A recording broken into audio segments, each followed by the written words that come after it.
Warning: World Weary Podcast occasionally discusses mature themes and uses colorful language.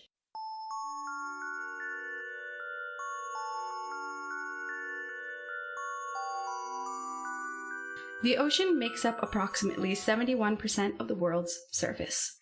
It is incredibly vast and unfathomably unexplored due to its very nature. Earthly yet alien, and for humans, all but inhabitable. An inconvenient fact for the 7 billion of us that share limited land and resources. Our hydrosphere, which makes this planet so lively in a seemingly deserted solar system, is quite possibly the most intensely frightening and foreign, yet integral part of all life on the planet. While its beauty captures the eyes and minds of most people safe ashore, to those lost at sea, it can be hell on earth. Next time you're on a cruise, make sure to check for the stranded. After all, who knows? Maybe you'll see a tanned, skinny wisp of a man desperately shouting up to you. Rate, review, and subscribe to World Weary Podcast on iTunes. No, I'm being washed away. Welcome to World Weary Podcast, a strange and unusual, historical and musical, sometimes a little susical, podcast hosted by two world-weary women desperate to find the silver lining of this shit cloud we call life. I'm the American one, raised on the Atlantic side of the ocean, Cassiopeia Walker. And I'm the British one, Violet Star. So, what's making you world-weary? Oh, I don't know. Last time we recorded, I was definitely close to having some kind of mini stress-related breakdown. So it was lucky that we went on a little mini break to the beach. Yes. Nice little trip. It's very good medicine. And I don't know. What's really annoying me lately are children screaming in my street. Like, I know it's the summer holidays. Give them to the ferry, as I say. It's, like, insane in our street. It is, like, actually insane. And it's, like... I know that these kids, they don't have an excuse to be behaving like that. It's literally the result of bad parenting. And it's like... No, we're not stopping your 10-year-old from expressing his creativity by asking him to stop drawing with felt-tip pens on the door. Or, like, if they want to play football, that's fine. But repeatedly kicking it at your neighbour's front window, that's not okay. Like, yeah, kids will be kids, but parents need to be parents and teach them fucking boundaries and respect, you know. You've had enough of these children. I've had That's had when I enough. just water bomb them. Just get a bunch of water balloons and terrorize them. It's like, I'm not a parent myself, I'm not really qualified. My only qualifications in child rearing are that the children that I babysat have survived into adulthood. And I was a school teacher for a couple of years, so... I know I'm right when I'm saying these kids, they need some training from their parents. Yeah, and we live in a very hippie-ish town. Very gentrified. Gentrified hippies. Not like hippie crits, as I call them. People who fantasize about poverty, but actually live a very rich life. People who use the phrase urban hands to describe when I do the hang 10 symbol to a friend. Urban hands. That's what's getting me down this week. Ugh. I had to mention that. Like, if you use the phrase urban hands, you are so rich that I can't know you until I reach that level of rich where I can just describe things like that. How detached are you from other people's cultures and things? I'm not saying you have to be a culture vulture, but you can understand and learn things about other cultures that not necessarily your own. You don't have to adopt it completely, but you can go out of your way to learn some things so you don't have to describe hang 10 as urban hands. Anyway, it's not a big deal. I have a neighbour that wears a Bluetooth headset thing and walks around all day, like middle of the day when everyone else is at work and stuff, power walks and does yoga in the middle of our street in fluorescent cycling clothing. That's voyeurism. Either on the phone to his counsellor/therapist talking about his ego, or talking to one of his clients because he is a life coach. No, what? Who works from home.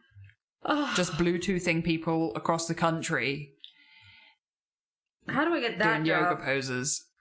No, this is the thing. It's just like this ridiculous nonsense of like, who do you actually think you are? You know, who do you actually think you are, sir? An attention seeker, for sure.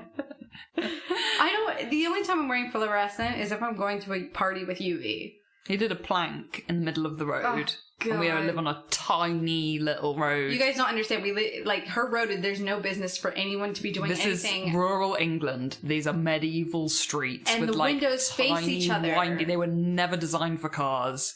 And it is very small and narrow, these places, and it's just... There's hardly any parking. They have winding gardens, most of these places near where you live, and there's no reason he needs to use the middle public street where all the windows are looking.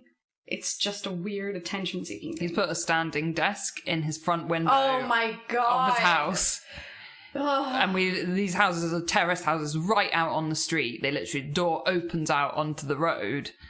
And so anyone that walks past gets to see him at his standing desk in the window on his headset. I don't have a problem with people who've done well for themselves, especially if you're creative. I do. But like, in the sense that like, it's the choices you make, you know? And that is a choice not to make. Look, just don't be a prat. Don't be a prat. Don't be a prat. Like, that's it. Just like you can be successful and rich. I wish you well. Like, I can only admire you, but just don't be a prat. Okay, I've also got something that I really need to share. Okay. Before we start. Yep. And it's almost serious that we see this. I'm readying myself. Did you like that little rhyming intro? Yes. I wrote it myself. Oh my God. Guys, it's Hagrid naked, but with the sorting hat on his dick. And he's posing in front of a fire. It's a sexy Harry Potter fan art of Hagrid toasting in front of a fire with the sorting hat carefully placed in a certain area of his anatomy. I mean, I'm not saying I wouldn't. I'm really fascinated by weird fan art from things that you never expect. He's people would make sexy fan sorting art. hat. He's face fucking the sorting hat. Yeah. Something like that is happening. I might have to edit the phrasing out. I'm gonna beep that because it just sounds raunchy. But there's no other way to describe it. Where did this come from? Where did you find this? I think I saw this on E-Bombs World. Oh my God, I haven't been on there in ages. Is it E-Bombs? Yeah, I used to visit that every day. It was like the pinnacle of the internet before. I love it. I love it. Reading roasts and like trashy people slideshows, like Walmart pictures. That's how I get to sleep at night, is laughing at America mainly. This is so weird that you know E-Bombs World. Okay. Is that you just wanted to traumatize me before we started the episode, so I have to think about that every so often while I'm drinking my wine? I just wanted to raise the point that there is some very, very weird fan art out there. If you ever get really upset or depressed, I can't recommend anything more than looking at very obscure fantasy novel freaking fan art. Yeah. That's X-rated. I mean, some of the Lord of the Ring combos, like Gimli X Legolas in a waterfall. And then weird crossover things where you get, an anime vampire character attacking Harry Potter in his bed. And I just think of the actor that plays Hagrid if he stumbles across. I want to see his face reacting to that kind of stuff. I just want to see. Right, so today's episode, if you haven't figured it out, what's wrong with you? It's Lost at Sea. It's kind of funny that... isn't it freaking weird? Mm-hmm. So literally, the other day, I was doing the episode art and like writing little, blurbs and things for the episodes. And I then only just then realised how similar our stories were from last week's episode. Yeah. Considering we gave a very, very wide general topic of folklore. What the fuck folklore was the title. You said go do whatever you want. It could be anything. There's so much folklore out there in the world. I'd just come off of Celtic folklore, and what did I choose instead? Obscure Japanese folklore about someone washing to shore. We both had stories about someone weird washing up on a shore. And they were also from a similar time period that they'd originated, like kind of uncommonly, because they're still fairly modern in a way. They're only sort of from a few hundred years ago. So that's kind of freaky. And now here we are with a big water theme. Yeah, well, this is the thing. Serious we didn't water. plan that, but what we had planned, because we had a few busy weeks with this holiday. You've got a wedding to go to and a couple other things. And we sort of have pre-planned what episodes we're going to do a few weeks in advance, like just so we can have a think and we can work at our own pace kind of thing. And you did What the Fuck Folklore, but I'd already told you that we were going to do Lost at Sea the next week. And it's just so weird. I wasn't thinking about that. It's just that. I didn't even realise there was a connection till the Otsurabune was like something I wanted to tell you about for a long time. Like, that's something, like, I'm really into my UFOs and USOs, so I was just like, I can't wait to tell Violet this story about Japan, and she's gonna be like, what the fuck? And that's the whole point. So, very strange. And now we're into Lost at Sea, and we're gonna be getting into some stories. Like, I don't think we really need a trigger warning. There's some interesting things, like, there's some gruesome stuff happening. This is when last week we gave you the tidbit that Violet had said to me, don't worry, mine doesn't involve a human. So that's all we know about Violet's story. So that really scared me. Lost at Sea, it doesn't have a human. What is it going to be, guys? You're going to have to wait a little while till after my story to find out. Don't skip me. You could be bitterly disappointed, though. Yeah, it's a shoe. It could be very, very boring. I don't think so. All right, so I'm going to reiterate now, just in case I want to edit out the previous one. My sources today for my story include articles and interviews from The Telegraph and The Guardian, as well as Wikipedia and Survivopedia, a channel on YouTube about survivors. I highly recommend it. It's very interesting. Survivopedia. I had to brush up on some of my Spanish this week as well, because there were certain interviews that were in Spanish only and had only Spanish subtitles. So that was fun. I'm going to take you back to 2012. Remember the whole 2012 end of the world scare? Oh, God, yeah. December 21st, 2012 was going to be. So this is a month before that. I always remember it because I was at university, and in my archaeology classes, our subject at that time was like the history and archaeology of like Mesoamerica and South America. Cool. So the Aztecs. So I was learning about history and the cultures there as that was happening, and my teacher had a lot of interesting things to say about that. I bet. So our story begins with a man named Jose Salvador Alvarenga. It's November 17th, 2012. Jose, the adult son of a flour mill and store owner, is about to go fishing. Although he was born in El Salvador, he moved to Mexico in around 2002 to pursue his dream of being a shark fisherman, where he worked, so he moved to Mexico. So Jose Salvador Alvarenga specialized in deep-sea fishing. So you go out on a boat and you spend up to a couple days or several days on the water in the deep, fishing for things like marlins, sailfish, sharks, big catches. This sort of dangerous fishing was every day for Jose. It never frightened him. He said he loved going after sharks. It wasn't a big deal. He wasn't scared. It was just a job, and the way he would describe himself before November 17th, 2012, to be as a fearless man, especially when it came to the water.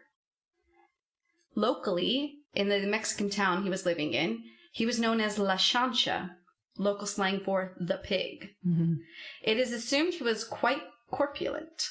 So he also lost contact with his family for about 8 years by this time. since he moved, including his daughter, who's living with his parents in El Salvador, and his brothers who lived in the USA. So not exactly dad of the year or brother of the year, but he was doing what he wanted to do, and he set out to go fishing. On the fateful day of his fishing venture, he was supposed to work with his usual experienced crewman. However, that guy wasn't available, and he had to find a last-minute replacement. So a young, slightly inexperienced fisherman named Ezekiel Cordoba joined him for what was supposed to be at maximum 30-hour-long fishing trip. Okay. The boat they were using is a small skiff, 24 feet long. Let me see if I can find you a picture of it. All right, so there's the boat. Ooh. Just like it's about 24 foot long. It's made of fiberglass. It has one motor, some supplies, including a little bit of food, fishing supplies, basic hooks and stuff like that for catching sharks, etc. And a small ice box to store the fish, as well as a radio, a two-way radio. So the trip starts out normally, absolutely fine. They managed to catch nearly 1,000 pounds of fish. They've almost filled their ice box, and they haven't even been on the water for 5 hours. But then clouds gather ominously, and before they know it, Jose and Ezekiel were battling the elements as a storm surrounded them. On the sea, desperately trying to keep an eye on the shore, they fought to steer the small skiff toward land to avoid drifting into the ocean. Unfortunately, the rain was blurring their vision and prevented them from seeing the shore. So no matter how they turned or steered the ship, they couldn't see the shore, so they didn't know where they were going. For 5 days, this storm raged around them, tossing and turning them, water above and below controlling their movements, and the boat utterly helpless to fight against it. And both Jose and Ezekiel unable to see beyond the torrent. At first they thought they started to think, okay, we need to get rid of the fish because it's slowing us down. We're too heavy and we can't maneuver. So they get rid of all their fish so they don't drown.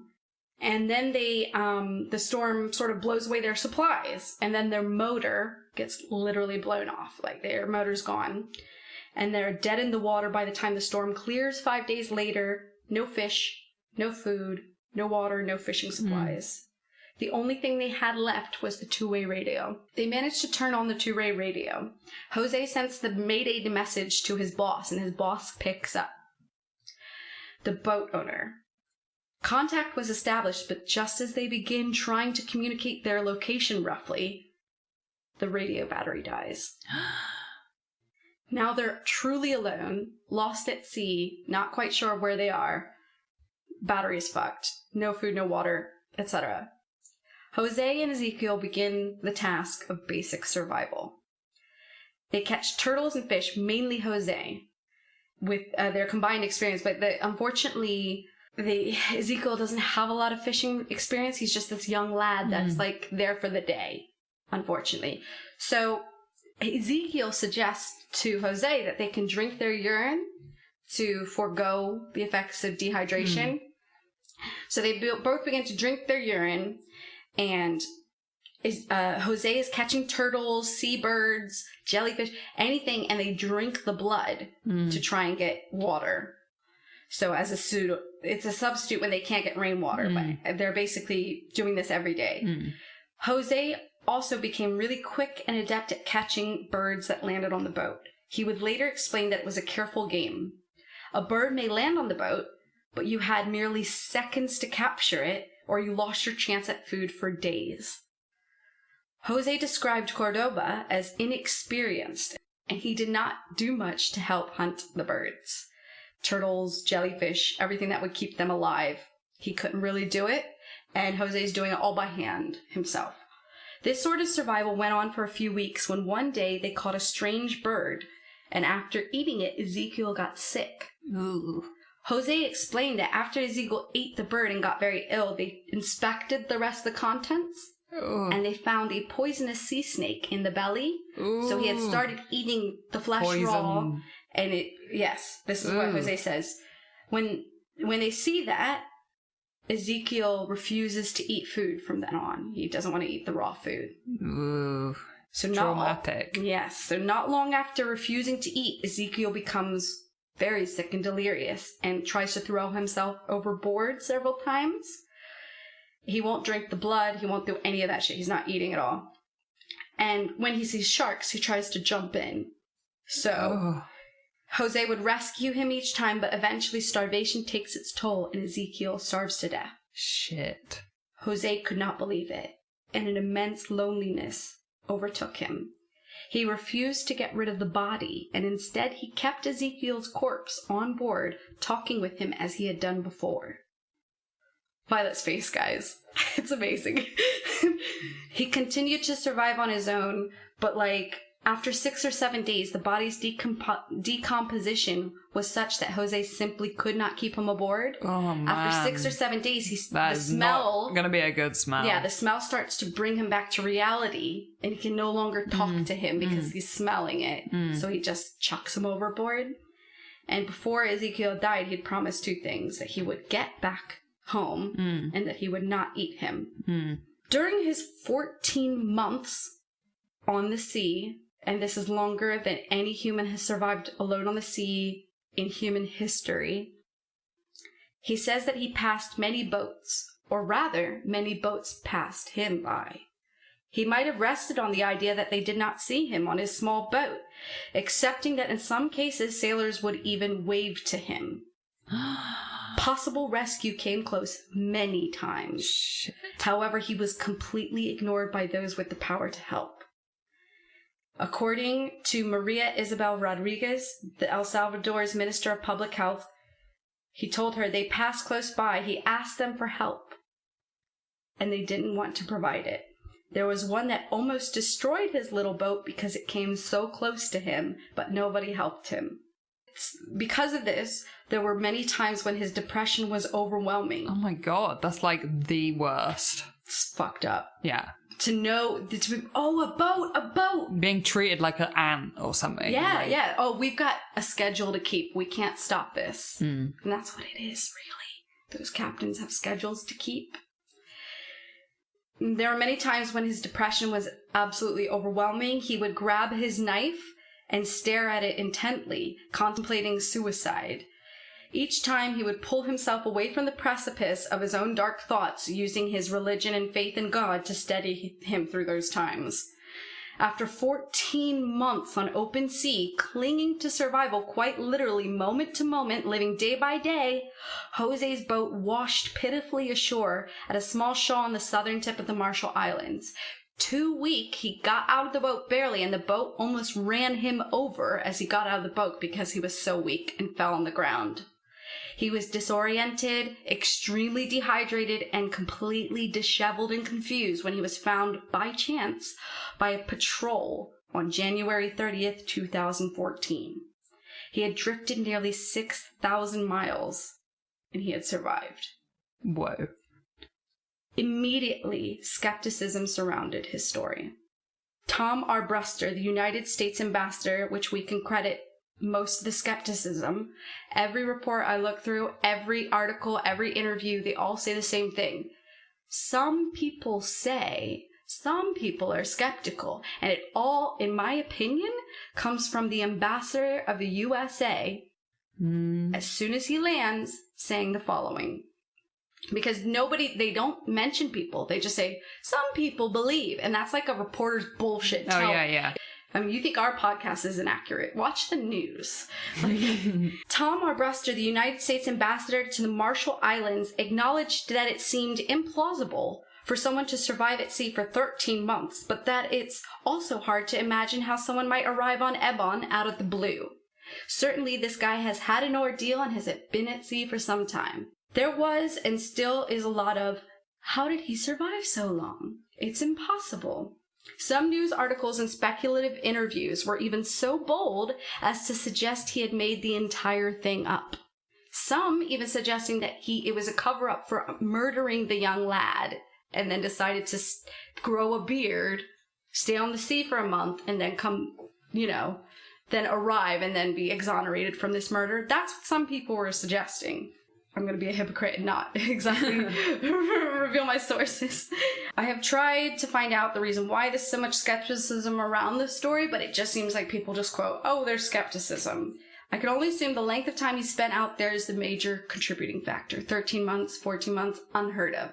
The longest recorded one before that was 9 months at sea. I'm really, really, really hoping that it isn't our evil nemesis, systemic racism, popping up to say hello again. I'm wondering if it was Bob Smith from landlocked Nebraska, if all the skeptics would be a little less inclined to be so mouthy. I also find it interesting that the USA Embassy in the Marshall Islands paid for his haircut when he was rescued, and NBC was immediately there to lend a helpful hand in contacting his family in exchange for a couple interviews. After all, young Ezekiel Cordoba was gone now, and according to his family, there's no explanation. So, like, no matter what happens, Jose wash up on shore, they rescue him, he gets a haircut, they start treating him, he gets treated for 11 days before he's even able to he talks to the press at one point, and it makes him even ill. Like, he's just talking about his gratitude for the Marshall Islands and how they've treated him. The family has a hard time with it, you know, of Cordoba, his family. Why would their son, their brother, stop eating? At first, the family was accepting, sort of the situation, seeking merely to confirm the identity of their brother and son, clinging to the last hope that he may still be alive. Then came the book. 438 Days, an extraordinary true story of survival at sea. The family of Ezekiel began proceedings immediately after the book came out to sue Jose for $1 million. Not even a long time has gone by. He's written this book with his lawyer, and a ghostwriter. In response, Jose's lawyer remarks that Jose was unlikely to make a lot of money on the book, and at the time he'd only sold barely 1,500 copies worldwide. 1,500 copies. And they're trying to sue him for $1 million. This, of course, spurned more talk. And I saw an interview going on about the incident. One reporter put it like this: "We will never know the truth." Even though Jose has come out and told his story, we will never know the truth. One man took the truth to his grave, and the other, his conscience. This is essentially accusing Jose of lying, and partially implying that he is a cannibal. Because the family believes, the reason why they're suing him for $1 million is they believe 100% that he cannibalized in order to survive their son, Ezekiel. And that if he makes any money, they should get 50% of the proceeds of the book, considering they had to eat their family member to survive. Man, that's a dark turn. Yeah, they all of a sudden are saying, and it's been implied in many interviews, that he ate Ezekiel, that it wasn't true. So there's so much disbelief surrounding his story that Jose Salvador Alvarenga took a polygraph test just months after his traumatic 14-month experience and rescue. He passed with flying colors. And while we know that those tests are not 100% accurate, and some people even question them entirely, it says something about his character that Jose was willing and went out of his way to take this test, considering his trauma and considering what he went through.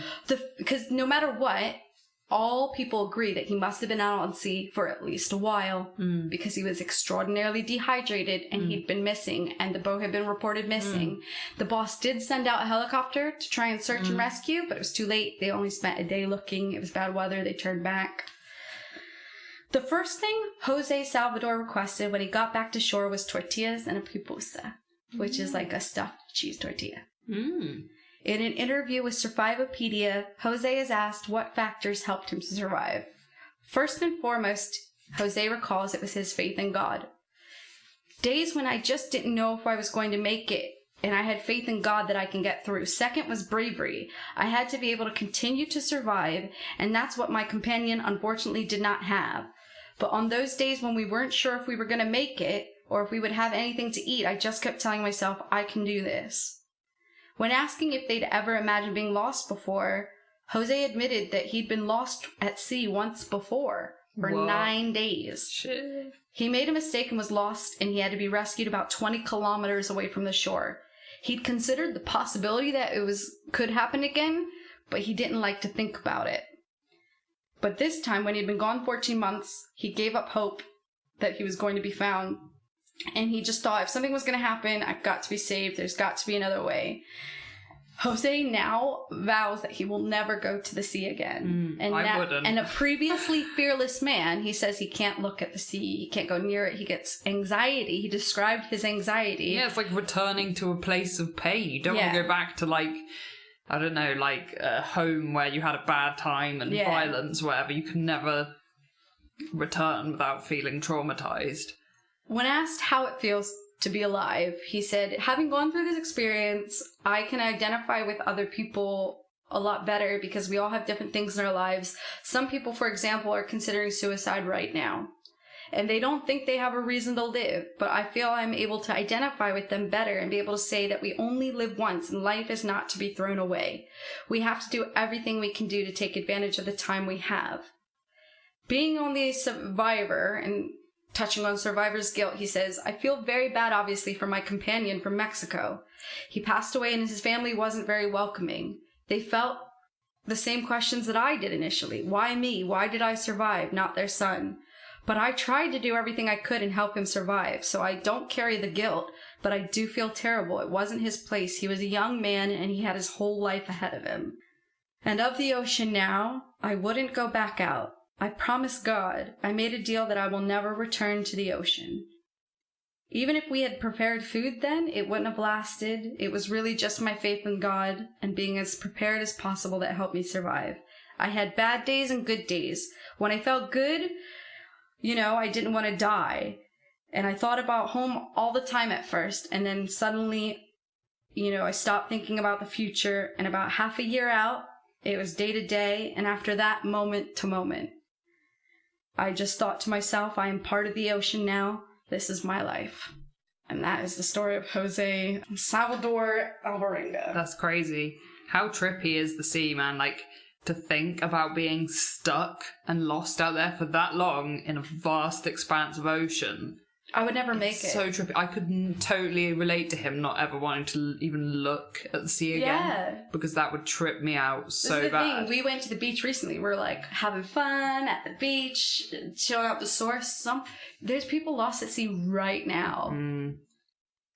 It's messed up. I mean, this is the thing, is why I'm never going to be keen on water sports of any kind or boats. I don't like the diving. idea of going on a cruise. You know how many people get lost at sea on the all those cruise? weird cruise stories you hear about people just disappearing. I think psychopaths join the cruises so they can kill people on cruises. Yeah, there's a lot of unsolved murders. Just tip people over the edge. And because these cruise ships have a lot of investment into keeping the whole happy face on, they don't the way it's reported is very creepy. The way they handle deaths at sea. Look it up, guys. We'll have to do an episode creepy on dark web cruise stuff cruises. going on. Really that murder of that lady on a cruise when she just disappeared. Was last seen with a staff member. Spooky. Yeah, that's my story. We'll be back with Vaz. Okay, here we go for my lost at sea story. And pour some wine real quick. It's a beer and wine episode tonight. Yeah, it's a beer and wine episode. I'm really scared. I want to live it up tonight because of all these poor people lost at sea. Here's one for them. Okay, 1986. That's all I know from the 80s is that whipping sound in every song. Oh, yeah, the whip. Okay, we are at the Ryukyu Islands in Japan. Uh-oh. It's kind of like Okinawa way. So down, way out in the sea, very hot, almost kind of tropically hot kind of islands. I've never been there, but I really, really wanted to go. I've always wanted to go. Probably next time I visit Japan, I'm going to schedule that in as part of my trip. We're definitely doing a group trip to Japan next time you go. I'm going to save lots of money for years and do my dream Japan trip. So, out there, Kihachiro Aratake is diving off the coast of Yonaguni, the southernmost Ryukyu island. It's a good nickname for this person, because I'm definitely not. We'll just call him by his first name. Kihachiro. Chiro, yeah, my man Chiro. Yeah, Mr. Aratake. Okay. So there's lots of sharks out there. tons of hammerhead sharks. Oh, you know how I feel about sharks. I watched my friend get bitten by a shark one time. Did I not tell you that? No. What, a big shark? No, a little shark. Oh. It was really scary though. I like sharks. I like sharks. I don't want people to hurt sharks. But I don't want to be close to sharks. I don't want to be near sharks, but I completely respect the fact that we kill more sharks than sharks will ever kill humans. I love sharks as a sort of I think they're beautiful and majestic and really awesome creatures, and the fact that they're almost prehistoric, aren't they? They survived. Oh yeah, they're like super old. They're almost perfect creatures because they're so old. And I have a lot of respect, healthy respect and fear for sharks. I just want to say that I don't want people to hurt sharks. I don't agree with shark fishing for fin soup. And I know that's mainly what they do it for, is like this fin soup, and I just really don't agree with it. That's how I feel. I love sharks, but I hate them as far as like I get creeped out. I don't want to hang out with the sharks, okay? I feel like the shark is like, it's like a reverence for me. Yeah. I would start a shark cult back in the day, you know, because I'm so scared and all. I mean, my thing is just, I'm not interested in being in a habitat that I am not designed to survive in. No, I don't want to hang out for humans. That's why the sharks live there. That is not where I'm meant to be. That's just how I feel about it. No, I agree. Anyway, off the sea, tropical, Japan. Loads of sharks, tons of hammerhead sharks, and the tourists love it. In fact, Kihachiro Aratake was the director of the local tourism association, and he was looking for new spots that would be good to take tourists on diving trips and hang out with hammerhead sharks. Cool. So he's not hunting them. Okay, I like this guy. Yeah, he's out there, he's looking for cool places to take diving tourists. Okay, this is fine. Majestic alien Aratake? sharks everywhere. Aratake. So he's swimming around deep in this lovely blue ocean, looking at the sharks, when he encounters something that he wasn't expecting. Oh, what is it? On the seabed, he sees rock formations. This is the underwater pyramid! Yes! Atlantis! All the conspiracy theorists are like, wow! Oh my god, there's so little known about it. I'm excited. Okay, yeah, tell me everything. This is why it's my last to see everything. episode. Okay. So he sees these rock formations that basically resemble architectural structures. Basically, he sees big fucking stones that look man-made, arranged in a way that they kind of resemble some kind of building or monument. He gets out, he contacts people about his discovery, because this could be big, it's crazy for the islands. And a team of scientists and researchers from the local University of the Ryukyus, led by Professor Kimura, go out and they dive there to investigate. One second. It's the day they get the call. I think there's something strange out here. It looks like there's I don't want to be bold, but it looks like structures under here. Get a team. The university's like, imagine the dude riding a speedboat out. Yeah, like they're like picking and choosing the different department heads that they're. You can imagine the buzz. They're all texting each other. Yeah, like, this could be freaking huge for them. And they're just I'm excited. So they send out this like professor squad to investigate. And this is what they see underwater. God, just incredible. There's no way it's natural. What are we seeing in these pictures, Cassie? It looks like almost steps. Look, there's a diver for scale, just that these area. Very large steps, grooves in perfect... Look at that one. ...sync. Like, I mean, that's incredible. It's like these platforms, it's perfectly cut. I mean, this would take precision looks like carving. A cut, like, channel or like something. Yes. It looks like an underwater city. So here's a diagram that someone's done. I've never seen this. Of what, like an illustration kind of thing of what it actually all looks like. It's not natural. There's no way that's natural. It's cut too perfectly for... You know what it looks like? Because the steps are just so... It really lends to people's Nephilim theory, or that people were larger back in the day, or that there were groups of very large humans that were different from us. Because it's just a bit disproportionate for human proportions, but too perfect to be naturally forming. I don't believe that is natural.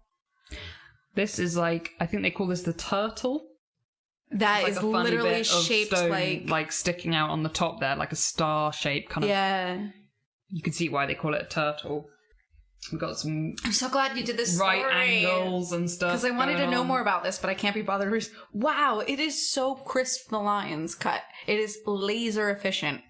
What does it look like to you? To me, it looks like, if I were to guess the purpose of that kind of structure, it looks like a platform. Like, it looks like a stage almost. It's got steps and certain angles to lead to this central point. But it has layers. It has levels, I guess you'd call it. Levels with platforms. Some people say it's like a stadium. Yes. Some people say it's like some castles. Kind of entertainment area. Some people say a pyramid. Some people say alien base. You know. You guys look at the pictures and see what you think. I reckon it's some kind of ancient stage. Like, it looks like an entertainment place because of the way it's set up. I'm no architect. I'm no archaeologist, but I would say that would be perfect for performing at the top or some kind of ceremonial thing where there's layers of platforms where people can It's got lots of levels to it, for sure. Lots of levels and kind of steps. Yes.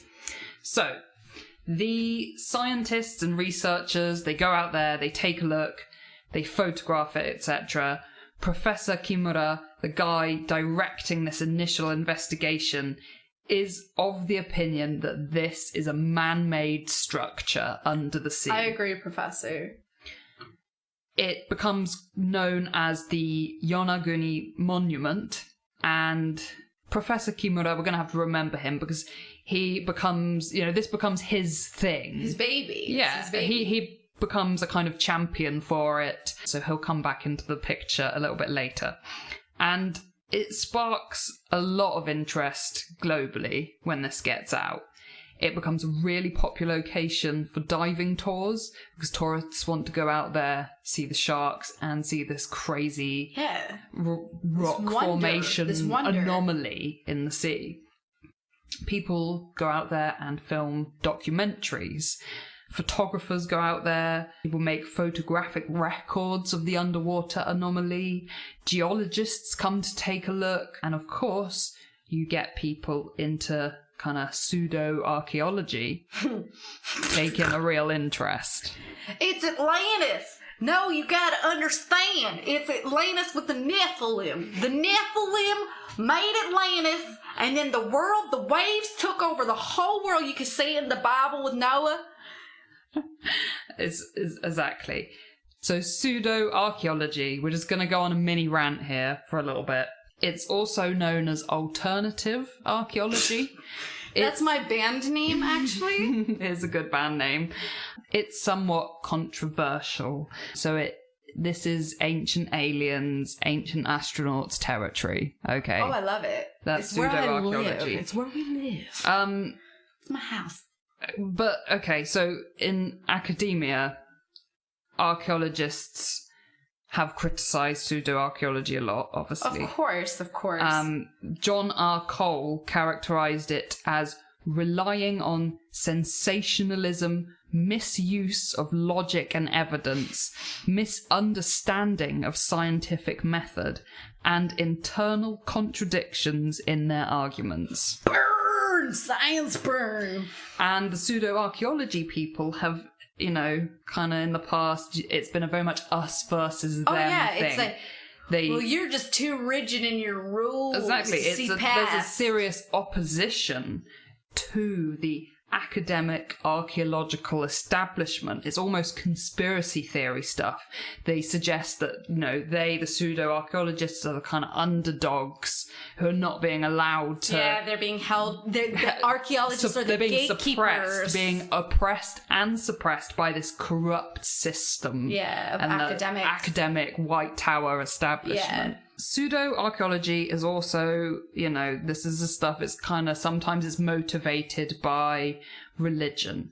You get, so your biblical archaeology, And, you know, fossils are like decoys left by the devil to trick people. That's pseudo-archaeology. That's pseudo-archaeology. Nationalism. I didn't know that. You know, the Nazis had their own, like, weird Well, yeah, thing, and they like based it off that pseudo-archaeology. lady's book, didn't they? Yeah, you can find it all over the world. Okay, like a lot of cultures have done it at some point.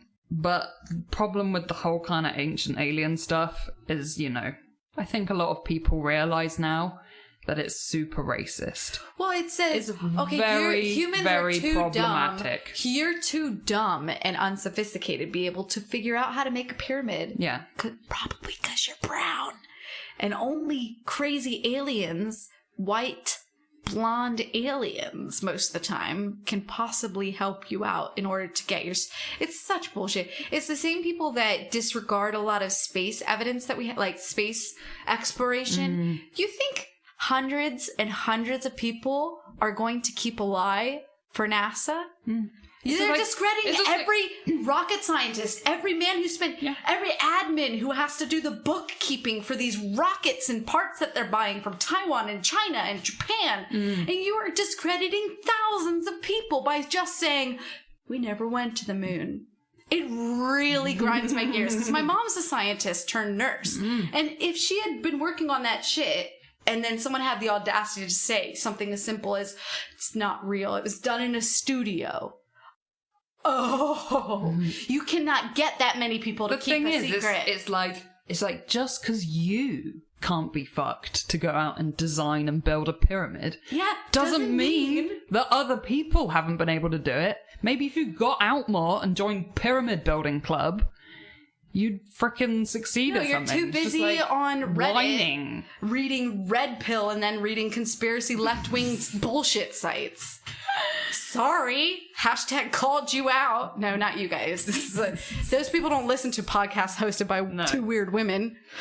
So, yeah, basically, Ancient Aliens is really, really problematic, and I'm very glad that this is, like, kind of surfaced into the popular media recently. People need to be taught about this for a long time. Yeah. And it's essentially the biggest issue is the fact that it completely discounts and denies the abilities of non-white peoples. Yeah. It's the pyramids being one of the wonders of the world, and they just want to so desperately chalk it down to aliens and say they couldn't do it. Why? Yeah, it's always this like seafaring, ancient seafaring, impossible for Polynesians, whatever. Yeah, exactly. Done it. People who literally have spent their entire lives epically rowing boats and being super strong. So much so that their whole culture and their deities are about boating. These. Yeah.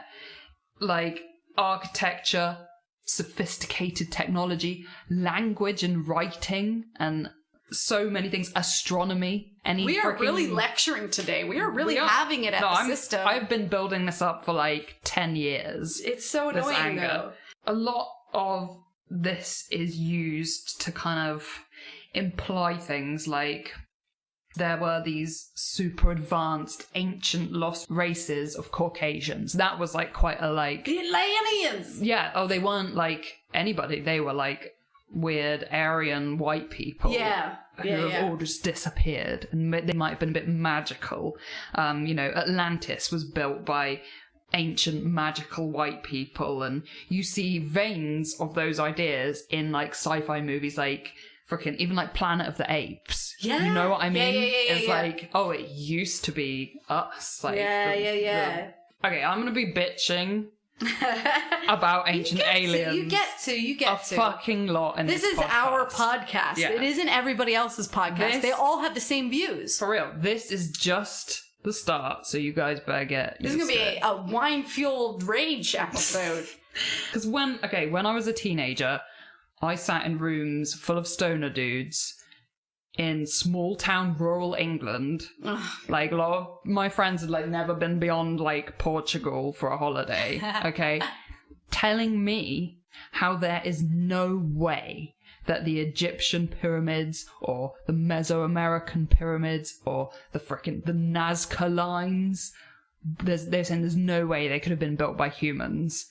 That they were definitely designed and created by aliens because They're too big and complicated and too inspired for mere people to have designed and built them. Especially at those times with limited technology. And, you know, back when I had to endure these ancient alien debates with stoners, I wasn't equipped.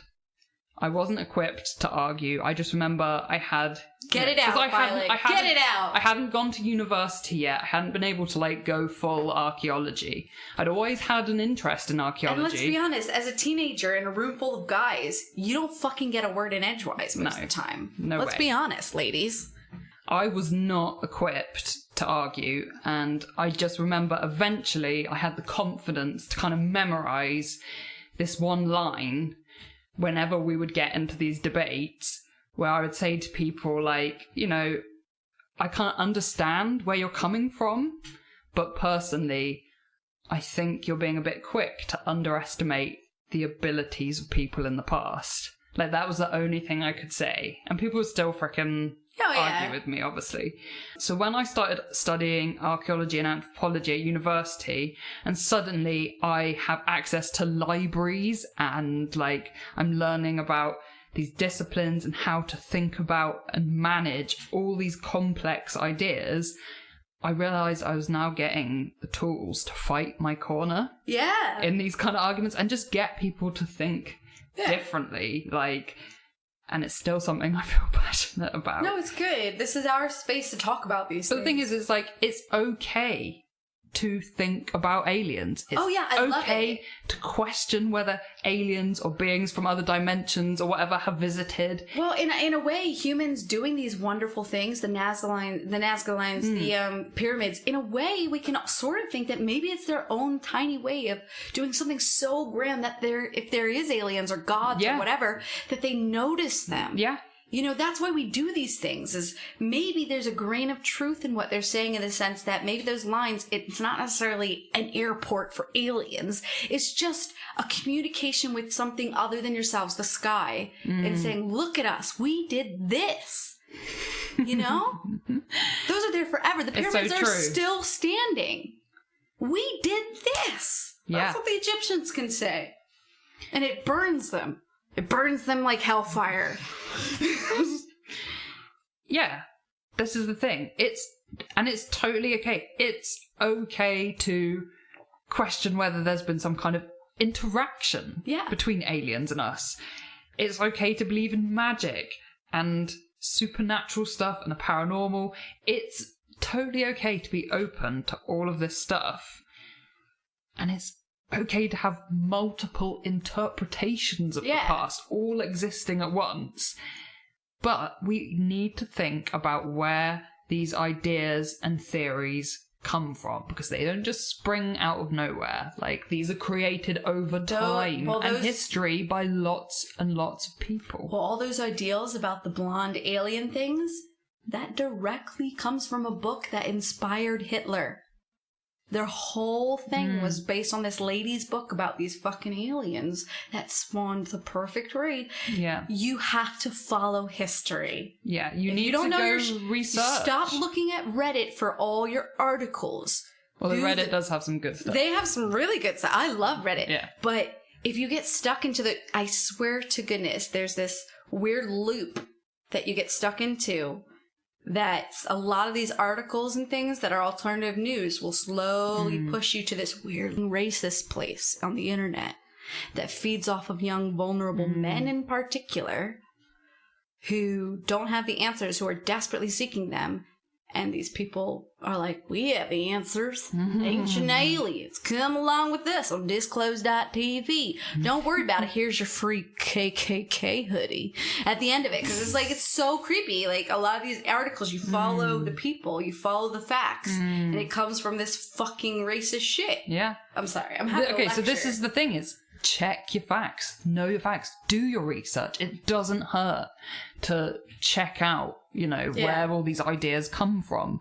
Look at the history of stuff. This is why history is freaking important. Yeah. And people do not value it enough. And you gotta remember, a lot of the sources you're reading are written by people who won those wars. We also need to think about the language that we use. You know, you can trace some of that back and figure out, like, what kind of weird fucking ideas that comes out of. Desperately clinging to these ideas of, I want to say this word. Why does it hurt you to not say it? Do you really need to say that word? Is it really that big of a deal to you? Or are you part of a systemic problem that continues because it's easy? It's easy to play the villain. It's easier not to care. You know, you got to think about your language because it is powerful. Words are powerful. They're spells. Yeah. Every time you say something, consider it a spell. If you use one of those derogatory words that people tend to be offended by, when all they're asking for is basic respect, then you're putting out harm. You're putting out world. Negative spell energy, and you got to think about that. Lecture over. And you also need to consider: have you applied the same reasoning to all other possible avenues? Because you see that far too much. You can get deep explaining away why something was aliens, but did you get as equally deep explaining why it's not? Why it's not. That's the thing. A lot of these places don't. They use the same phrase. Oh, you should be open-minded. But they're equally closed-minded when they're looking at the story. Okay, whenever I'm thinking about something, even if I'm totally won over by the rational side... Yeah, you have to do I've always got the open window there that it's an extra-dimensional creature. Yeah. We were talking about this last week. We thought maybe leprechauns were extra-dimensional I'm totally creatures. up for that. I think it's the most plausible theory. I will explain pretty much anything on this podcast with multiple dimension creatures that we don't understand yet. Yeah. That we can't quite fathom because it's on a different dimension that our eyes cannot perceive with the naked eye. You can't use a microscope. It would require a special technology that is in the future. Maybe technology isn't the way to go. Maybe technology doesn't exist in other dimensions. Maybe it's just like a weird psychic dimension. Maybe we are just like a weird concept. In like a tiny concept. I mean, we could be a painting to another dimension. We could literally be a 2D painting for all they know. And in that other dimension, there's just these... there are definitely colors out there that we can't fathom. Because there have been people born with these anomalies where they can see colors that other people can't see. Yeah. Or we're a video game. That's my favorite thing is that we're quite probably, especially according to the top mathematicians in the world, we are most likely a simulation of life living in duality with problems like we have with an Earth, with these things, because we're actually a non-corporeal species that we're one God. We are many, we are legion, but we want to figure out what it's like to be limited. So we put ourselves in this video game like the Nines. That's what I really, at the deep down in my heart, I think we're a simulation, especially since I took acid and saw those ones and zeros everywhere. Yeah. I was living the Matrix for a good 8 hours. The schizophrenic in my brain does make me think there's I'm in a video game sometimes, for sure. Totally. I'm very paranoid about it some days. Sims playing Sims. It's going to be a weird episode. Okay, so if you look into the history of ancient alien theories, you'll find that a hell of a lot of it stems from was essentially racist ideology. Systemic racism. How are we both talking about systemic racism in our stories? What the fuck? And you may not feel that you are being racist, of course, but you've got to be aware of that history because there are still veins of it in these ideas and theories we have now. It's sprung from that kind of stuff. If your argument to me is, well, I just think that all humankind, full stop, is not smart enough, are not capable of coming up with this stuff on our own. Look at my computer, bitch. I'd say my personal leaning is that people in the past, just as clever as us, just as creative and inspired, I maybe think even more so, because I feel like right now we live in a world with a lot of extra distractions. Like exactly, yeah. They would have been more focused, less crap. And I think, there've always been Richard Branson kind of characters, Elon Musk kind of characters, geniuses, architects, project leaders and designers and thinkers coming up with stuff to create. Merely limited by their environment, cultural standards, systems, all those little things. Population sizes. Poverty. Imagine if we lived in a world where we just fucking focused on our shit rather than being like, how many poor kids, how many poor engineers never create the future technology that would have gotten us to space by now on every M-class planet? Because we have systems of poverty where some people have everything and some people have nothing. How far could we be as a species if we were living Star Trek? Makes me so upset. That's what makes me most world weary. I want the Star Trek food. I want that replicator. But I don't want the little rainbow chef man. Oh, Neelix. Oh, Neelix, yeah. Down with hashtag fuck Neelix. I don't mind Ethan, the actor that plays him. I'm sure he's lovely. I have his cookbook. Absolutely lovely. Gonna try some of the recipes, but that character needs to burn.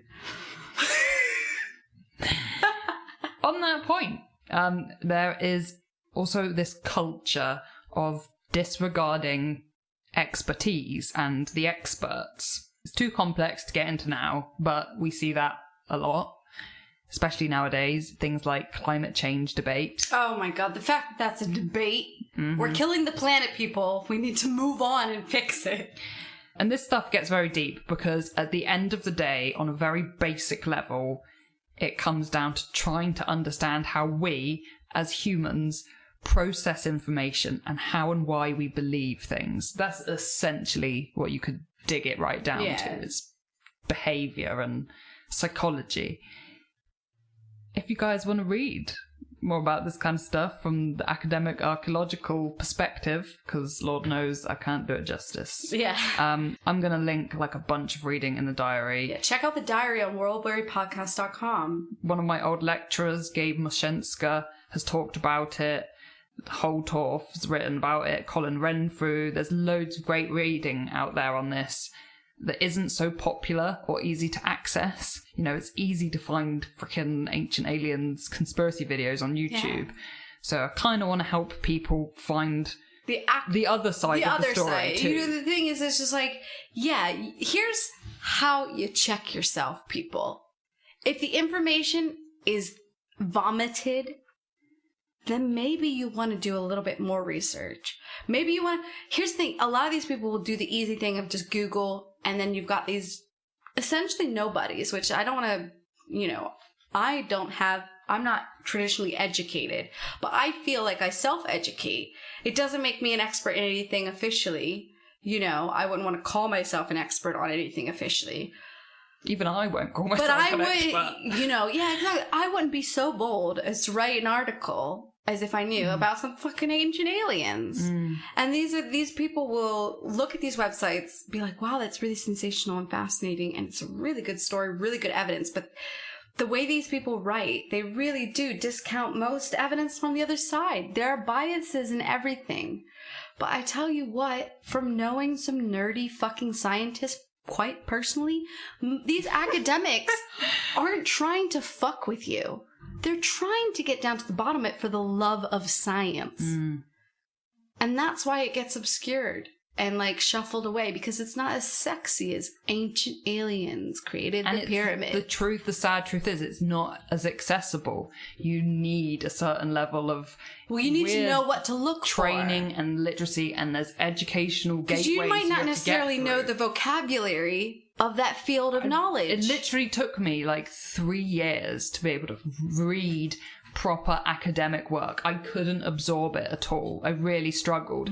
And then even when I came back to my master's degree after a little break of just a couple of years, I had to completely relearn again very quickly how to read and write. There's literally the amount of times I needed to reference a dictionary.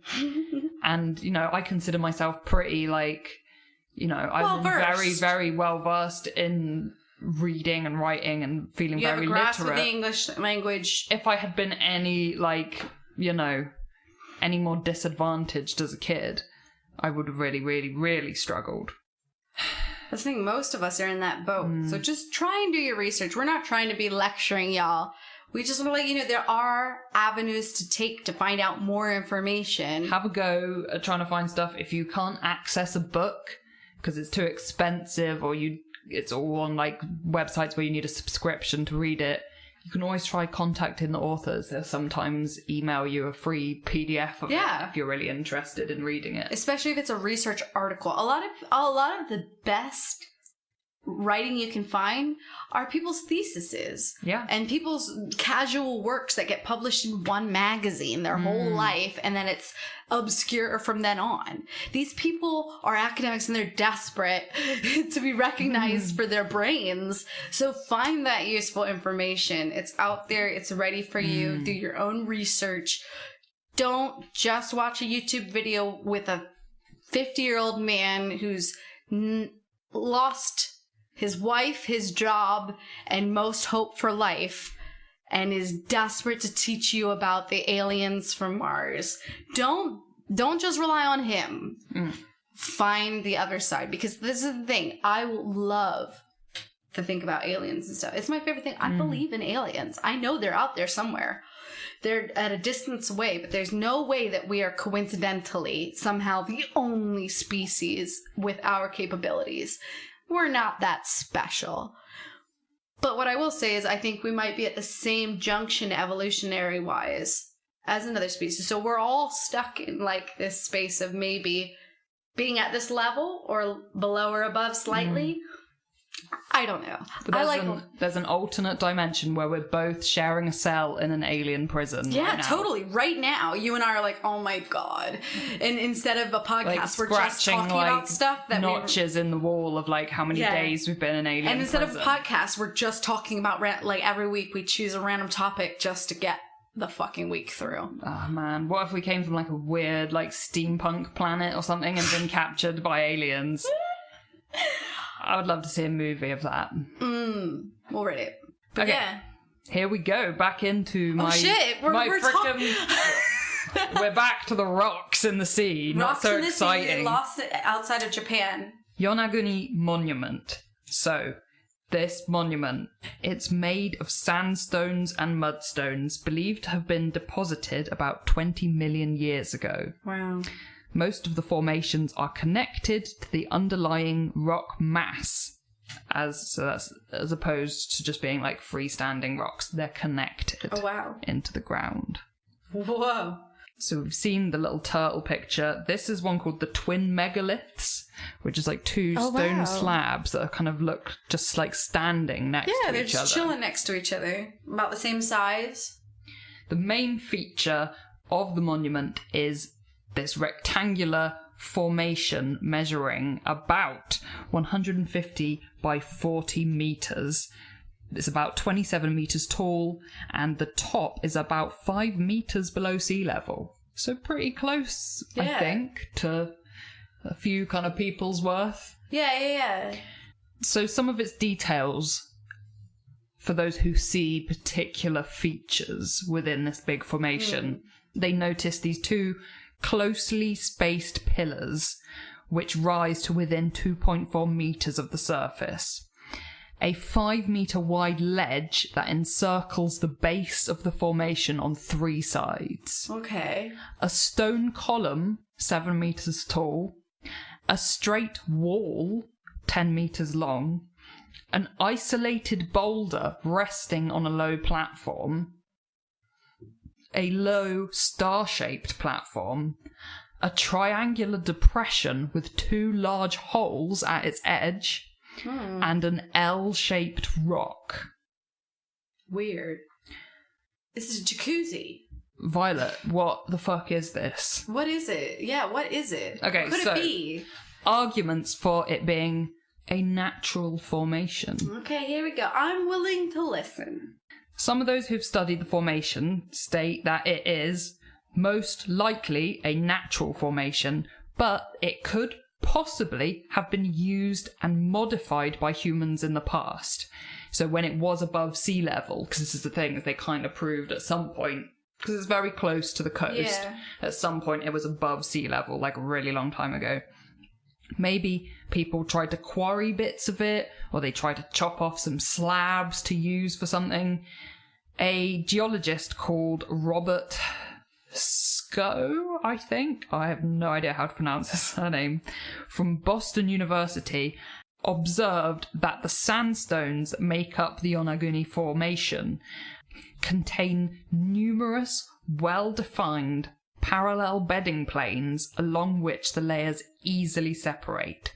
The rocks of this group are also crisscrossed by numerous sets of parallel, vertically oriented joints in the rock. These joints are natural parallel features by which the rectangular formation seen in the monument likely formed. Yonaguni lies in an earthquake-prone region. Such earthquakes tend to fracture the rocks in a regular manner. So like straight along these like parallel fair enough. layers. Okay. He also observes that on the northern coast or northeast coast of Yonaguni, there are regular formations similar to those seen at the monument.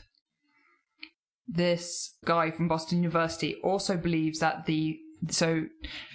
Professor Kimura, the champion of this, he reckons he's found drawings carved into it, but this geologist from Boston University believes that these drawings are actually just natural scratches in the rock. Okay. This is also the view of someone called John Anthony West, who suggests that the walls that you can see are just natural horizontal platforms which have fallen into a vertical position when basically the rock below them eroded. And that the alleged roads that Professor Kimura thinks he can see are just channels in the rock that naturally occur. I don't know, it's too perfect. Other geologists have said it looks like, it was formed by a natural process, and some say not even with any human messing around. They say it's just done its own thing.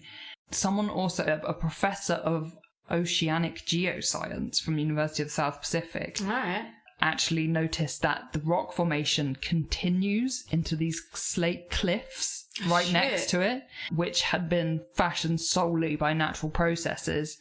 And he concludes, in regard to these underwater formations, that there's no reason to suppose they're artificial. This is a natural formation. I don't know. I'm not convinced. So basically, the point here is the Yonaguni Monument could be explained by natural processes, and it may not be a total freak anomaly. There is more of this same kind of rock formation created by a quite unique environment. There's the same rock formation going into the cliffs. It continues into the cliffs. So maybe this is just a slightly freaky thing that nature has done. Or maybe they spent a lot of time making that shit. I don't know. I'm not convinced. I still think it's a pyramid of some kind. So arguments for it being an artificial structure or a composition of artificial structures. Frickin' there are flat parallel faces, sharp edges, lot of right angles that have led some to conclude that it's man-made. And I get it. It does look man-made. It looks incredibly man-made. There is a trench that has two internal 90-degree angles. There are two large stone blocks that people call megaliths. So, imagine bits of Stonehenge just, stood up on this formation. Professor Kimura thinks that these have literally been placed there on the formation. Large blocks have got straight edges, square corners, although some have argued that sea currents could, move these rocks. Some of those who have seen the formations and have decided that they are largely natural have also not ruled out that they could have been modified by human hands. So, maybe someone came across this rock formation thousands of years ago when it was above sea level and kind of modified bits of it. Maybe there was a kind of funky, natural bit of rock stuck up on there and they carved it, or turned they it into built a vacation stuff home up there. Yeah, made it into a cool space, like you would if you come across something in nature that looks kind of epic, like a clearing in a wood, or when you're walking up on a mountain and you find an interesting ledge or a cave or something. The discovery of two round holes, which are about 2 feet wide, according to photographs, and there's a straight row of smaller holes as well. That has been interpreted as maybe an abandoned attempt to split off some rock. like you would with like wedges. Like, right, yeah. Okay. That's how you could like break big bits of rock, and they've like found evidence of that in ancient quarries. So it looks like they found maybe an attempt at quarrying on this massive rock formation. Professor Kimura also believes he identified traces of animal drawings and like pictures of people engraved into the rocks, and also a kind of symbol that resembles a language character in that region. But, you know, some geologists have said these are scratches in the rock that do occur naturally. Supporters of the artificial man-made origin of this formation say that, yes, there are kind of similar-ish natural sandstone formations in the world, but to have such a concentration of weird, like, very unique ones all in one little space, one area, it seems very unlikely. That it doesn't look to them, they don't see evidence of erosion and fracturing from earthquakes. There aren't loads of little bits like scattered around in the area. It's very neat and tidy. This is too perfect. However, another geologist has noted that there are very strong currents there, which could easily wash any loose, smaller rocks away. There is known existence of an ancient stoneworking tradition in that area in the past. They found like stone vessels, stone tools, large like fireplaces, and people were like doing stuff with rocks and stuff there, maybe dating back to 2500 BCE. However, some archaeologists have noted that these would have been really small communities. So, like, even if they're capable of doing some kind of building and stuff, that would have been a huge task for a very, very small, tiny, family-size almost groups of people living in that area. Kimura first estimated that the monument must be about 10,000 years old, which would take it back to a period when it would have been above sea level, or above water, certainly. He then revised his estimate and dated it to maybe 2,000, 3,000 years ago, and suggests that it was built very close to sea level, and then a massive earthquake or tsunami caused it to submerge below sea level. However, other people think this sounds kind of unlikely. It's a bit like sketchy that he keeps changing his mind about how old it could be. Well, he's not an expert, is he? Well, I mean, he is professor. That counts. Professor Kimura believes he can identify a pyramid, castles, roads, monuments, and a stadium all on this formation. And he's also pondered whether it may be a remnant of the mythical lost continent of Mu, which is basically Atlantis. Yeah. So, what do we think Professor Kimura is up to? It's either true Tourism. or it's an exciting thing to discover. Business was getting slow. Tourism, putting them on the map, national importance if it was. International. True. Wow. Yeah, like there's a lot of pride in discovering it. I don't know what I've ever since, you know how I am, I fucking love pyramids, and if they're underwater, I am creaming myself. Like, I just think it's so fascinating. Epic. It does look epic. I love the idea of Atlantis. I really do believe, me personally, I really do think humans have been here a lot longer than people reckon. I think we've been here for a fucking while, and the wheel has been turning. And maybe this isn't our first crack at technological error. That's how I feel. I feel like maybe, like Wheel of Time, there was a time like this before, and that's all under the ocean, miles and miles under the sea that we can't reach because of pressure. It's possible. Anything's possible. We keep discovering these ancient bodies that are older and older and older and older than we previously reckoned that we were here. I'm not saying we were with dinosaurs. I'm just saying that maybe, just maybe, we were pretty cool back then. Everything can be pushed back. A giant flood happened, and look at where we are. We get back to square one, you know. There's so much more to learn, and as technology The Earth changes, has been moving it's like, and shifting. you know, people's guesstimates always get pushed back even further. It's just, and how time is imperfect insane. is carbon dating really at the moment? You know, like how imperfect is our science? You know, and we just take it for granted. Imagine archaeology of the future with super high tech stuff. Won't be no need for people with trowels and spades and whatnot one day. So maybe you're leaning more to the idea that Yonaguni Monument, you know, maybe ancient people built it. I feel like that. Maybe they carved it out bedrock or whatever. But I might just like that story. Yeah. It might be that it's just completely natural forming, and isn't it a cute place? And it just got submerged over thousands of years. Of course, the pseudo-archaeology lot.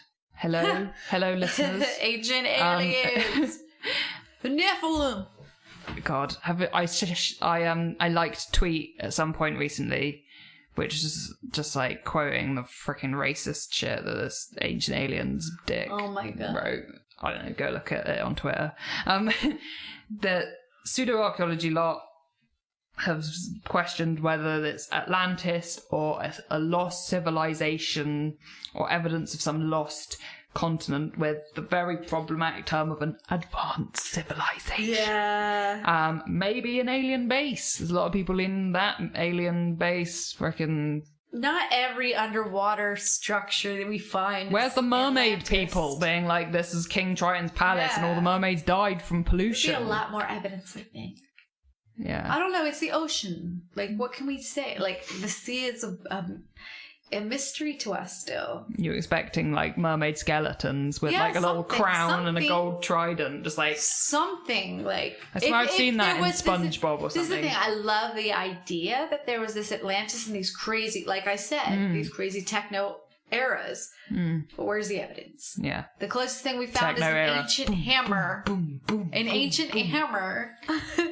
Techno era. I love those theories, but they're nothing more than like fairy tales as far as I'm concerned, unless we get scientific evidence. Yeah, there's not enough evidence for me to think it's an alien base. I'm sorry. Maybe, though, this is freaking natural, okay? Yeah, maybe. Because look, nature makes some beautiful stuff. We were just walking in Cambridge Bay the other day with these flat, square-like cut stones. Look at fossils. Like, look at layers of rock and stuff. Some crazy stuff out there in nature. Nature makes anomalies. It does make freak. It's not all like Minecraft, okay? It's much more complex in the real world. And sometimes, you know, some of the natural wonders of the world are rare, anomalous stuff. Like freaky things that nature has done that you don't really find, you're not going to find anywhere else on the planet. Things that have just been caused by lots of weird factors and just the right stuff being in the right place at the right time over freaking thousands of years. Maybe the Earth runs on that same weird Fibonacci thing where like we all just end up having this pattern. There can be regularity and symmetry in nature. Cut a lemon open. Butterfly wings. Freaking glaciers can carve perfect hills and shit. Maybe it's all just the way our brains interpret it. We like, ooh, that looks like the shit we do. There's no way that's like nature. I mean, my immediate theory is it's a stage, you know?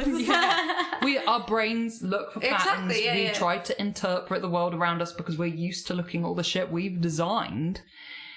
You look at that, and the funny thing is our designs are based off what we see, so it's this weird. We're a product, we're a baby of this planet. We are one with this planet. We are inspired by nature. Our brains and our pattern stuff and our design. Take any alien movie that has the most creative looking alien, it's based off of a deep sea creature. Yeah. I guarantee it. It's based off of a very earthly creature because we cannot fathom a fantastic beyond our own. No, it has to be built out of. It has to be based off of some weird fish that's very obscure, but it has this look because we don't know anything else. You can't fathom the unfathomable. Our brains try to make sense. They're trying to make sense of the stuff they're experiencing. That's why when people, like, I don't know, like, move their head really fast around a weird shadowy corner and think they see a ghost, because your brain put together that weird shadow shape as a person or something. You know what I mean? Something familiar, more familiar than the unknown. Yeah, brains, which is scary. Exactly. Brains are trying to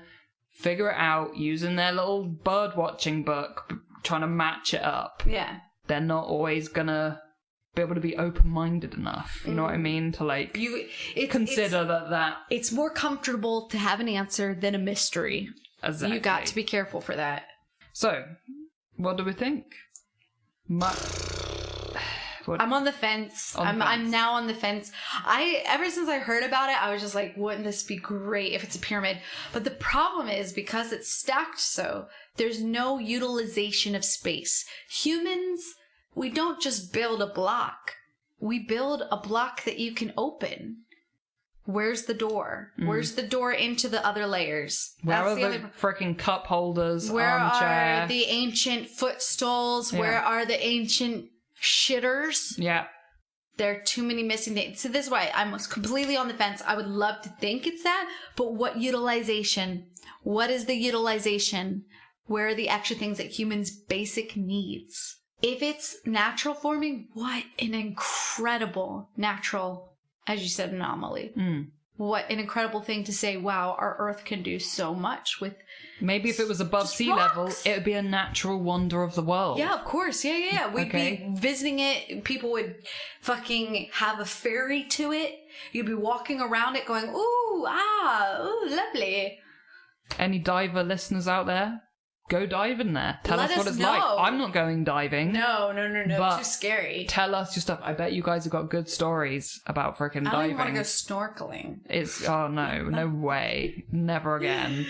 My verdict is, having really thought about it, this is the thing, is archaeologists aren't all killjoys, okay? I desperately want We would be the people being the most excited, being the most smarty pants of everyone.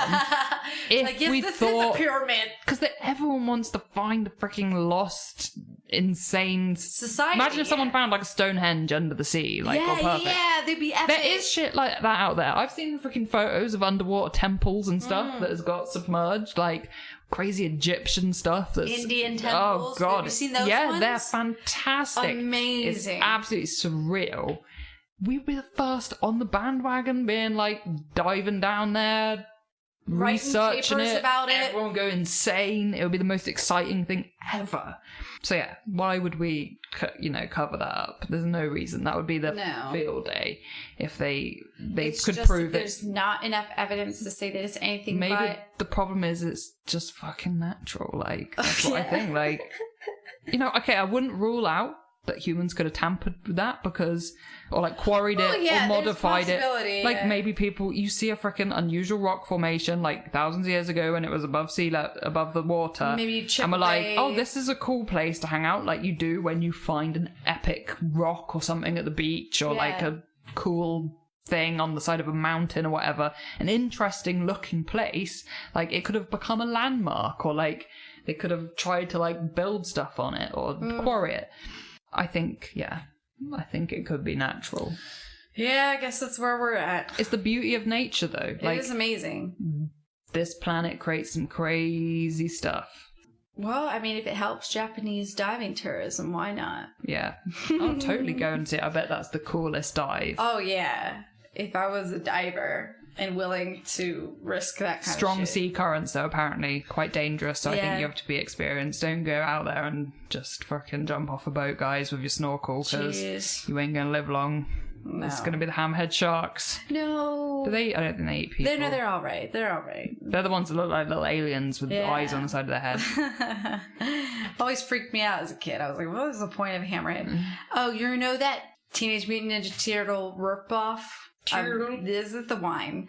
What was the ripoff with the sharks? Did you watch that, or was it just me? I feel like I have a weird pain in the back of my brain that I feel like I have seen this. It's like Street Sharks. It's called Street Sharks, and it was like a complete ripoff. But I loved it as a kid. And one of them is a hammerhead shark.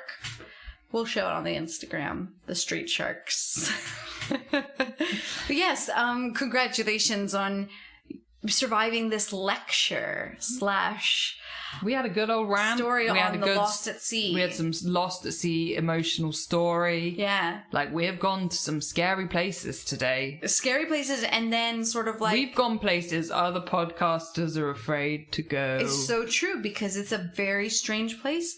No one likes to talk about how the fact that you are probably a product of racism, and how you possibly are unintentionally a racist with your casual views on aliens. So you just got to keep those things in mind. You know, we've got to constantly improve ourselves as a species if we want to get to the Star Trek future. Don't be afraid to learn. Don't be afraid to grow, to change. You don't have to be right all the time. You don't need to be stubbornly correct forever. That's the thing. Like, you changed my mind. I literally thought it was, like, at the beginning, because I haven't done a lot of research. I told you that. I really thought it looked like a temple. And throughout your story, I'm like, you know what? Maybe it's just a natural wonder. Maybe it's just some fucking rocks, guys. Don't stop getting excited. It's not Atlantis. Go out and play football. No, we've been all sorts of places. Have you ever been lost at sea? Have you ever encountered something mystifying when you were diving? Have you gone snorkeling and snuffed a jellyfish up your nose and then had to go to hospital and had a terrible experience in hospital that you'd like to tell us about? Jesus, that's very specific. Have you been drinking turtle blood to survive? Let me know. Email us at worldwearypodcast@gmail.com. We've received some very interesting stories that we are going to be so excited to tell you about. We've stored them away in the secret library archive. In the library archives, where we keep all of your stories for the future day when we can tell them to you guys in mini episodes. But not yet. Not yet. You'll have to wait. Yeah, we need to fill the bunker with stories. We need to fill the bunker with lots of stories, and then we might do some mini stories, but do not feel shy. Keep sending them in. Right now, what are you doing? Encourage your friends. If someone tells you a crazy story or something spooky that happened or anything weird like that, give them the freaking email address. Say, send it here. These people need to know about this right now. And we are compiling these stories. Some people have sent us pictures and diagrams of things that have happened to them, and diagrams with maps, and like, this is where it happened, this is what. So I really appreciate that. Shout out to those people who are sending those stories in, because they will be featured in the future at some point. We're just not ready yet. Check out our Instagram, World Weary Podcast, where you can see all the pictures and stuff that we chat about. This is going to be a very visual heavy episode, so we got a lot of underwater pictures to share. It's probably going to be like 3 parts to the Instagram. Yeah. The diary page of our website, you can find further reading and like videos and stuff sometimes. Twitter for all our updates. We're just about everywhere now. All good podcast dispensaries. Yeah, make sure you maybe comment. We've got a YouTube. If you don't have iTunes, I understand. If you don't have iTunes or one of those platforms, maybe just go to YouTube and comment on one of our videos.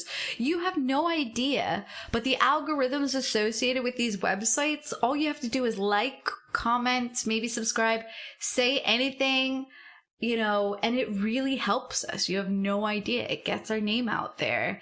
You know, there are plenty of people who want to know about Jose Salvador Alvarenga. Okay, who seriously talks about pseudo-archaeology and racism. Systemic racism. Alongside insane tales from history, weird folklore, plesiosaur, and self-deprecating terrible stories of our childhoods. Pirates, frickin' ghosts, like...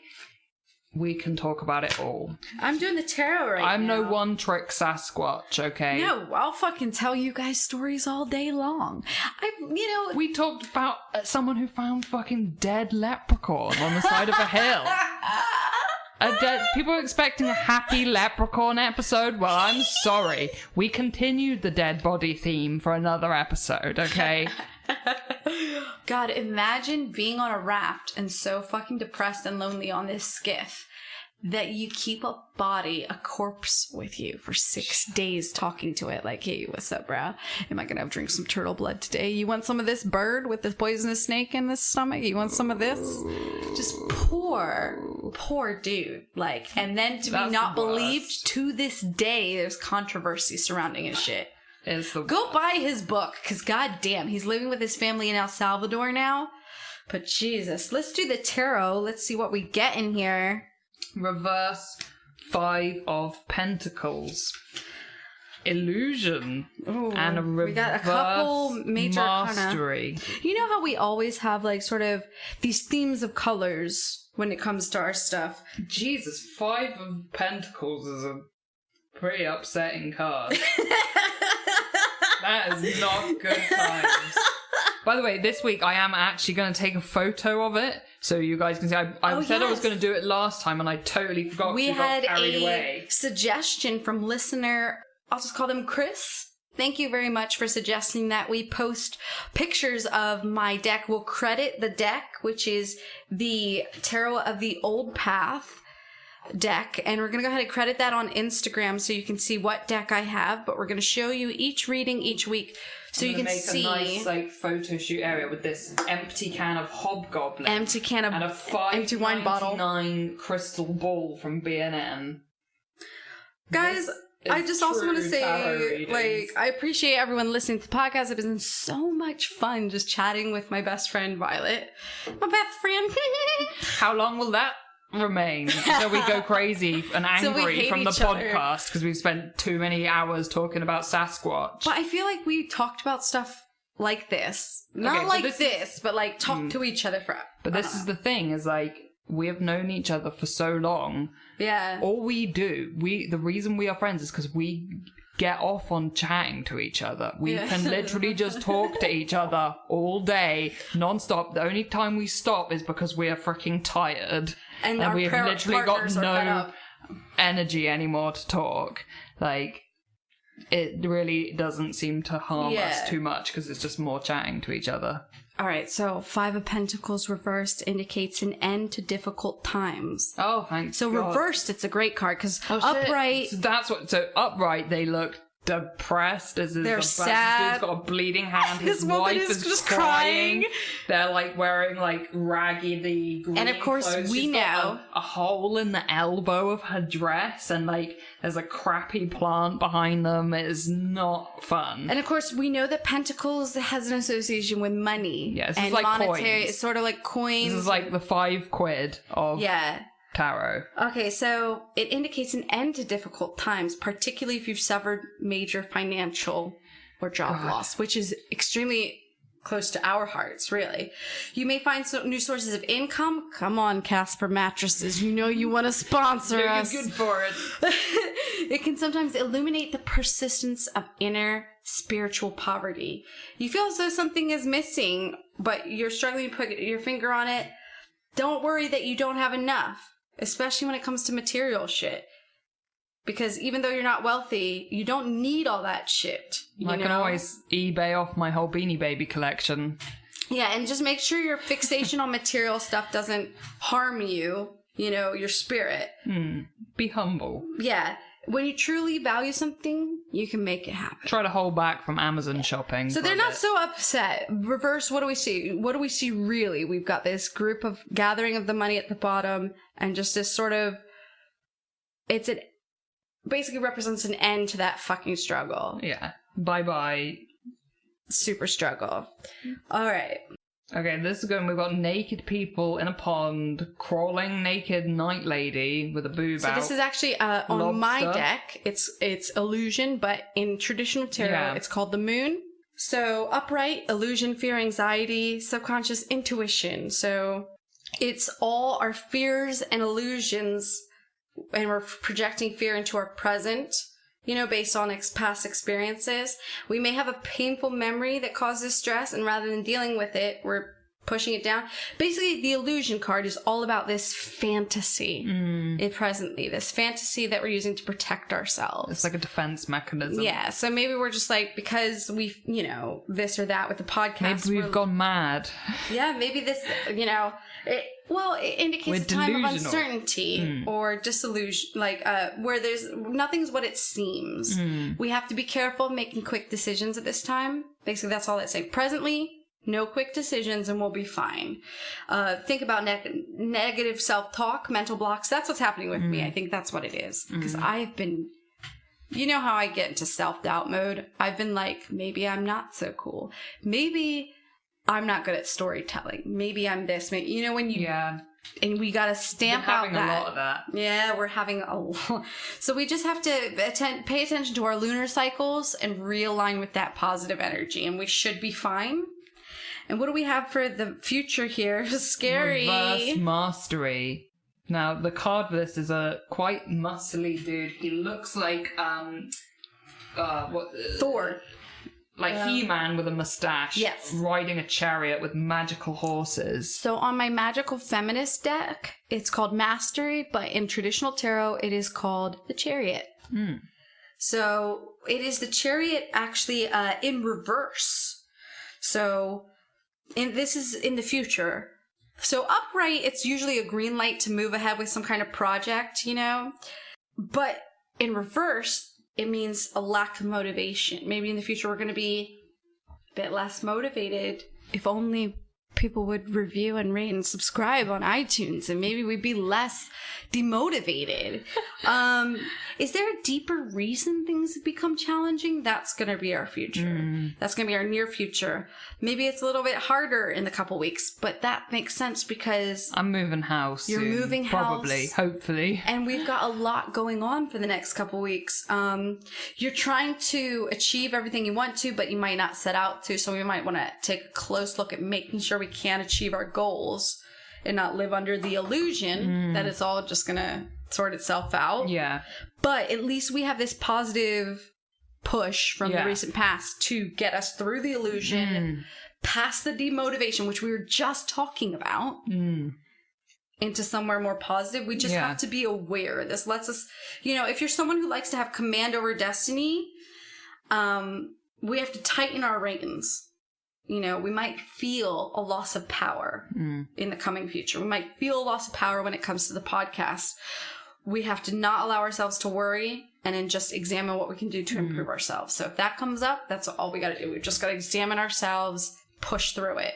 Y'all don't have to believe in tarot, but there's great advice that's applicable at any time, at any moment. Things that you can learn, bits of wisdom you just need to keep in mind that might frickin' help you out. And even if it doesn't actually apply to you, and I have to say, I've done people's tarot before, and they absolutely were convinced. Like, I've seen people go, oh yeah, this is me. And yes, it's 52 cards. Yes, but there are specific cards that literally mean you lose your job. That I've drawn for people 5 minutes later, get the call, that person lost their job. Not fucking shitting you. This happened to my sister and brother-in-law. When I was at the house, gave him a reading. I was like, oh, that's weird. He's going to lose his job. And must be silly. It's too specific a card. I guess it doesn't work in this case. 5 minutes later, he called, he lost his job because he called someone a bastard. You know, there's something to it for me. And if nothing else, it's like, let's have a look at life. It's a little general reminder. Let's have a look. Tarot is one of the only things that freaks me out. Because even if you project onto it what you identify with it, that's you being self-aware enough to look at yourself and how you can improve. When I was younger, when I got really into my first tarot deck, I did make a conscious decision to take it really seriously. I did the whole thing of I slept with it under my pillow every night. I got them out kind of semi-frequently, and I did have some very uncanny experiences giving readings for other people. Every time I give a reading for someone else, if I'm brave enough, it is, I won't even need to know them to be able to basically tell them what's going on in their life. Not even joking you. My best one was, I foresaw a young man coming back into her life, and her brother that she hadn't spoken to for ages literally called her later that night out of nowhere. It's very strange. Every time I've done a reading for someone, they've given me such a look that I'm like, I definitely respect the tarot. Yeah. If nothing else. As a self-reminder and a little bit of, like you said, advice giving and self-reflection. If it isn't true, it's great advice and great wisdom to keep in mind that we could all do with a little... There's nothing, it's all learning stuff in there. It's all great advice. And I hope maybe there are some listeners learning tarot as we go, because that's what basically I'm using this segment for, is to learn and memorize the tarot better as I get on, using help from Biddy Tarot website for a general. And then you use your own views and how you see your cards and your deck. Own interpretation is valid. Yes. That's the point of tarot. Exactly. It's your interpretation, your intuition, your feelings. If anything, it's just a great game to get in touch with yourself. Yeah. Have I checked up on these areas of my thinking? I'm not giving back to Connor about different tarot stuff. No. I've got this really nice old book on tarot spreads and stuff like that he's never getting back. Sweet.